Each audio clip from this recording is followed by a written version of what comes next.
Barangay Ginebra mga bro, hahabol sa trade deadline, pipitas ng player, at Coach Timcon nagsalita tungkol kay Ahan Messi.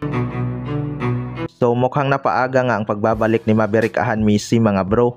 Expected ngang next month pa ito makakabalik para maging 100% recover sa kanyang injury. Pero marami ngang nagulat noong pinaglaro ito ni Coach Timcon ng konting minuto laban sa TNT tropang 5G. Nagsalita na nga si Coach Timcon patungkol dito mga bro.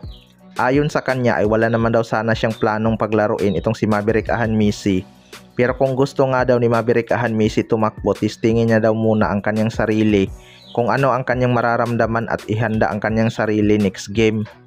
Well, para sa akin mga bro, mukhang maglalaro na talaga tong si Maverick Ahan Messi laban sa Rain or Shine Elasto Panthers.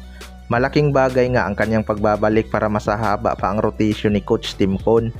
Baka pagpahingahin muna ni Coach Timcon ang kanyang ibang key player para hindi mapagod pagdating ng playoffs.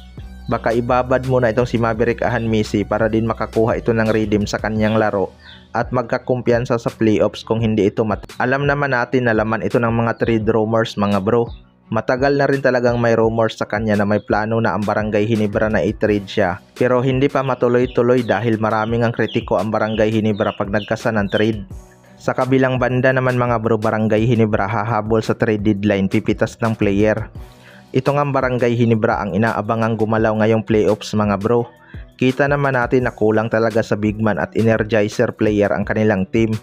Nandyan naman si Japit Aguilar mga bro, pero nasa 38 years old na nga ito at hirap nang makipagsabayan sa mga batang big man. May iilang laro din talaga ang Barangay Ginebra na litaw ang kakulangan sa big man, lalo na kapag kalaban ang mga mabibigat na team gaya ng SMB at Meralco Bolts na maraming big man na nagpapalitan para pagurin si Japit Aguilar.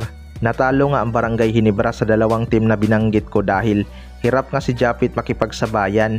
Kaya kahit tinambakan nila ang TNT tropang 5G, hindi nga sila pwede maging kampante dahil paiba-iba nga ang laro ng mga players. Minsan maalat, minsan din buenas. Isa nga sa malaki ang chance kunin ng Barangay Ginebra ay ang big man ng Northport Batang Pier na si Kid Flores. Nakikitaan talaga to ng potensyal lalo na kapag na-improve niya pa ang kanyang footwork.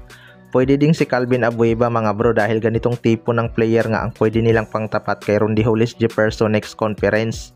May Stephen Holt naman sila na import stopper, kaso kinakain lang talaga ni RHG ang kanyang depensa. Wala ngang nagagawa si Holt kay RHG mga bro. Kaya malaking bagay talaga kapag nakuha ng maaga itong si Calvin Abueva para makasabay agad sa triangle offense ng Barangay Ginebra. Maaasahan din kasi ito sa scoring. Kayo mga bro, ano masasabi nyo tungkol dito?